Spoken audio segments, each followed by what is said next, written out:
printed up some door panels, and now let's go ahead and give them a coat of primer. A few things have happened.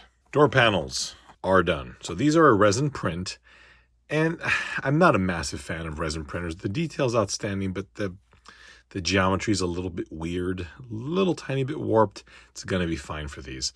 I went and painted them like that, I guess. One little error on this, which is updated on the CAD file. This has power windows, and there's a passenger and a driver's button here. I mirrored it, and I forgot to delete one of the buttons because obviously on the passenger side, you won't have one of the window controls. So anyway, it came out pretty good. A little bit, you can see a little bit of ghosting here. That's from the panel line accent. It's weird because in person, you really don't see that. I don't know why it's, oh, maybe it's the gloss. Yeah, maybe it's the gloss. Anyway, so we'll install that. You can also see that there is a camper shell on the truck. This is just an FDM print prototype, but it's looking like the size is pretty good. So a little bit of fine tuning on that. Here's a back bumper and a Bullbar. Waiting on better prints of those. But in the meantime, we'll pull the body back off. I think it's just sitting there, and pull the interior out. To install this, I'm going to put a pad of hot glue. I think we'll put a little bit right in the middle here on the top, because you can see that there's this little tab that comes off the window. So that'll hold it in place. The wrong side, that's the wrong side. I'll hold it in place in the center. We can butt it up against this little screw boss right there. And we'll do a little bit on the bottom as well to hold it there. Don't go nuts with the amount of hot glue, because you can, if you put too much, actually melt the plastic. So here we go.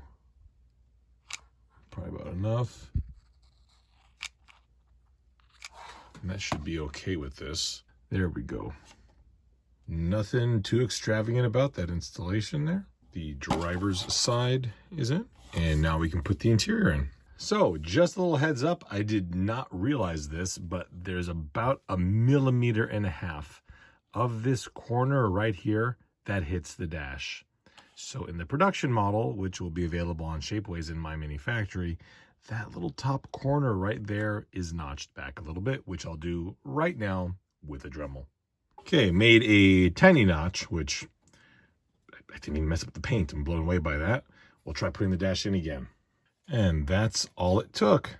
It looks, God, it looks so much better in there. Look at that. Oh man, I'm happy with that. Cool. Now we need a driver and a passenger. With the interior test fit, we can now remove it again. There we go. And install a couple of drivers. I found these guys from Stranger Things. They are probably a bit on the, I would say they're pretty close to being the right size. They might be a little bit too small. Their biggest issue is that I believe in Stranger Things, they're like 12 and 13 years old. So a bit on the younger side. Maybe in some states that's driving age, but we're not going to split hairs here. What we are going to do is get them in the trucks. So I think this is Lucas. Oh boy, he fits. Well, he fits appropriately well. As you can tell here, his feet don't touch. But you know what? He still fits-ish. It's actually not bad. Can I get his arms to reach the steering wheel? That's not bad. Honestly, it's kind of funny that he's so small. But when the truck is installed, I did measure. His head is right about maybe 3 or 4 millimeters from hitting the ceiling. So he's not a bad size. He looks a little bit small right now, but technically he fits pretty well. And the beauty of this is I don't have to cut anybody's legs and modify stuff. I'm just glad that they're just gonna fit. That'll make things a lot easier.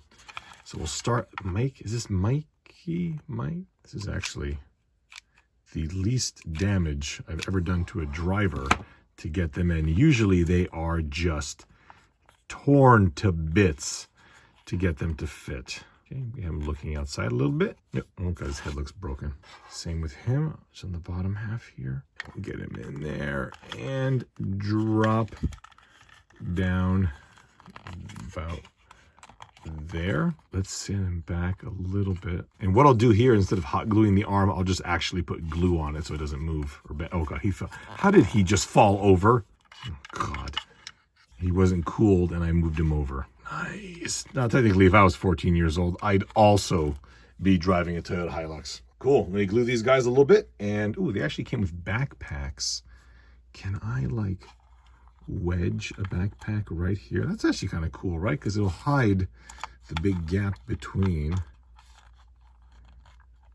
Here is the M-Pro rear bumper. Now what you're seeing here is an FDM print. This is a $200 Ender, and as you can see, the quality is quite outstanding. In order to hide some of these features from the FDM print, what you can do is simply spray them in several coats of a filler primer, and that is going to dramatically reduce all of the texture that you see here. We have our front bull bar, we have a rear bumper, and we have this piece, which I have painted in black already. Here is the pre-production version. And what this does is pull the bed sides in because they're splayed out, and that drives me crazy. Now, the first thing I want to do is install the bull bar on the front of the car. And for that, we need to take the bumper and valance off the car, which I've done already here. I went ahead and painted the valance in yellow and the bumper in silver. Now, I know that a lot of these 4x4s, this piece here was black plastic.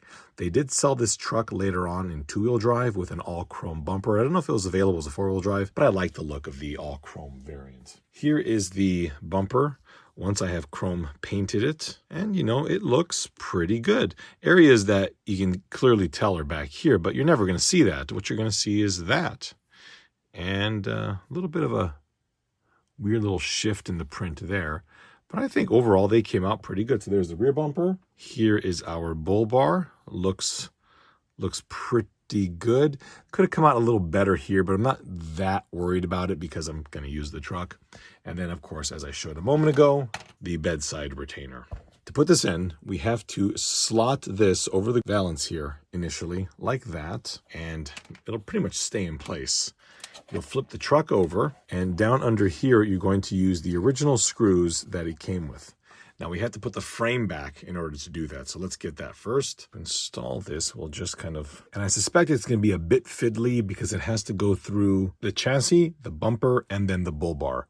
So that'll just all kind of plop in right there. I suspect the original screws are not going to be long enough, so I'm going to get some other M2 screws and replace them with those. Got some 8mm long M2s, and I'm going to just try it and thread them all in. Oh my god, it's going in. Wow, it went all the way in. Sweet. Bull bar is in. I used an 8mm long screw, as I mentioned before, and it worked pretty nicely. So the last thing we have to do to the front is install the lenses. If anybody has my products from FMS, K10 or Glacier, it's the exact same lens that I used here. I've already painted it yellow.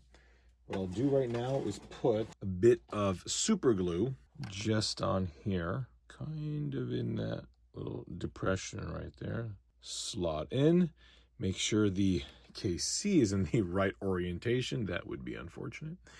There you go. I'm going to install the rear valance, which I've also painted. And this here, I think while we're here, we can install this. This isn't going to affect anything. So take out all 4 of the screws that hold the taillights in, and then take out the 2 screws that hold the valance in, and that'll give us all of our mounting points. Though these parts will be available on Shapeways, they're also going to be on My Mini Factory. And if you do print this on your FDM printer, you're going to get some sport material inside the holes. So make sure you clean the holes out well.